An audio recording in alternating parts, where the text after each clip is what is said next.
वंदे मातरम। आज हमारा देश अनेक चुनौतियों से जूझ रहा है। एक तरफ विश्व में फैली कोरोना महामारी से हमारे देश का पूरा जनजीवन और अर्थव्यवस्थाएं अस्त व्यस्त हो गई। वहीं दूसरी तरफ हुकूमत द्वारा जिस तरह से हमारे लोकतंत्र को कमज़ोर करने की साजिश की जा रही है, इससे हमारे देश के अस्तित्व पर एक प्रश्न चिन्ह खड़ा है। मैं याद दिलाना चाहूँगा कि हमारे देश की आज़ादी के बाद देश को चलाने के लिए हमारे उस समय के राष्ट्र निर्माताओं ने जिस तरह से संविधान की रचना की और हमारे भारत को एक लोकतांत्रिक राष्ट्र के रूप में स्थापित करने का प्रयास शुरू किया, वह प्रयास लगातार जारी रहा। पूज्य महात्मा गांधी जी की जिस तरह की सोच थी कि स्वराज और संविधान की ताकत समाज की अंतिम छोर पर बैठे हर कमजोर वर्ग तक पहुंचना चाहिए, और उन्होंने समाज के हर वर्ग को राजनीतिक ताकत से मजबूत करने के इरादे के साथ देश को एक नई दिशा देने का काम किया। कांग्रेस पार्टी ने पिछले 70 सालों के संवैधानिक इतिहास में देश में लोकतंत्र को मजबूत करने, देश को विकास की गति देने का काम किया। लेकिन हमारे देश में पिछले कुछ समय से जो ताकतें राजनीतिक सत्ता में पहुंची, उनके द्वारा जो लोकतंत्र को कमजोर करने का काम शुरू किया गया, यह हमारे देश के लिए बेहद दुर्भाग्यपूर्ण होने के साथ साथ इसके अस्तित्व के लिए भी चिंताजनक है। साथियों, हमारे सामने मध्य प्रदेश की घटना पिछले 3 माह पुरानी, जिसमें एक चुनी हुई कांग्रेस की सरकार को भारतीय जनता पार्टी के लोगों ने आरएसएस के साथ मिलकर कमजोर करते हुए इसे गिराने का काम किया, और पूरे देश ही नहीं बल्कि पूरी दुनिया में एक इस तरह का उदाहरण पेश किया कि हमारे देश का लोकतंत्र मिटने के दौर में आ गया। एक तरफ हम जनतंत्र की बात करते हैं, हम लोकतंत्र की मजबूती की बात करते हैं, वही जनता द्वारा चुनी हुई सरकार को यदि राजनीतिक ताकत, खरीद फरोख्त से, लोभ से या किसी भी अन्य राजनीतिक ताकत का दुरुपयोग करके गिराने का काम करती है, तो यह लोकतंत्र के लिए बेहद घातक है। मध्य प्रदेश में जिस तरह से इनके मंसूबे सफल हुए हैं, उससे उत्साह पाकर, उससे शह पाकर ये ताकतें राजस्थान की ओर बढ़ चुकी हैं,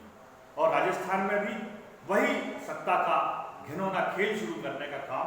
भारतीय जनता पार्टी और आरएसएस के लोग इस देश में कर रहे हैं। बात सरकार बनाने या सरकार गिराने की नहीं। मेरा मानना है कि जिस स्थिति में हमारे देश को आज़ादी मिली, जिस स्थिति में पूज्य महात्मा गांधी, पंडित जवाहरलाल नेहरू, लाल बहादुर शास्त्री ऐसे तमाम नेताओं ने भारत को एक लोकतांत्रिक राष्ट्र के रूप में स्थापित करते हुए यहाँ जनता के हाथ में सरकार बनाने की ताकत दी। आज इस ताकत को यदि कमजोर किया जाएगा, आप कल्पना कीजिए, मैं आपको याद दिलाना चाहता हूं हिटलर के राज की, जर्मनी में हिटलर का जब राज रहा और एक फांसीवाद की एक नई अवधारणा के साथ हिटलर ने वहां काम शुरू किया, वह फांसीवाद कहीं ना कहीं भारत की राजनीति में दिखने लगा है। जिस तरह से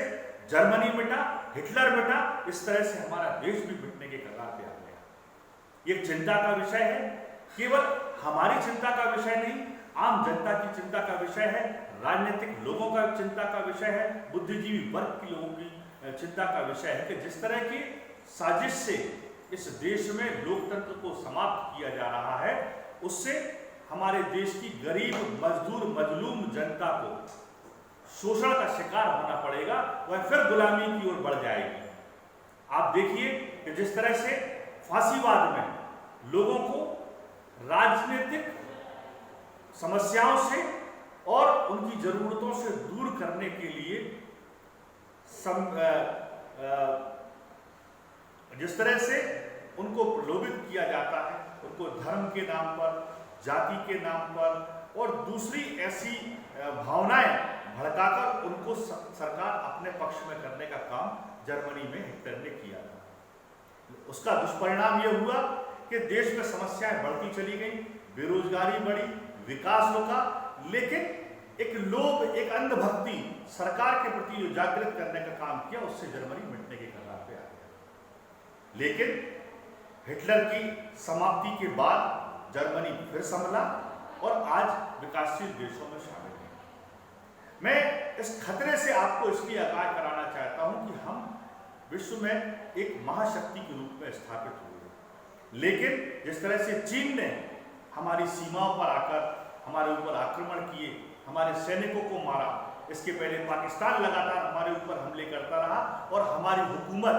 उनके साथ कहीं झूले में बैठकर झूला झूलती रही तो कहीं बिरयानी खाती रही और उनको इस बात का शह मिलती रही और उन्होंने भारत को कमजोर राष्ट्र मानते हुए इसे नुकसान पहुंचाने का प्रयास किया। अब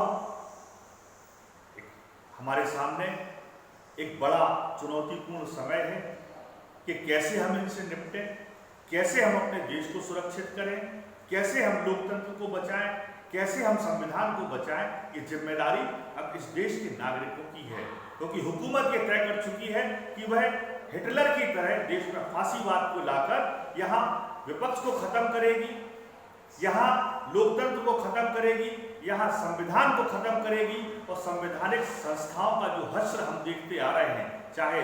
न्यायपालिका हो, चाहे चुनाव मशीनरी हो, चाहे अन्य हमारी संस्थाएं हों, इन सब को कमजोर करने का काम वर्तमान हुकूमत ने किया है, जो देश के संवैधानिक ढांचे और इसके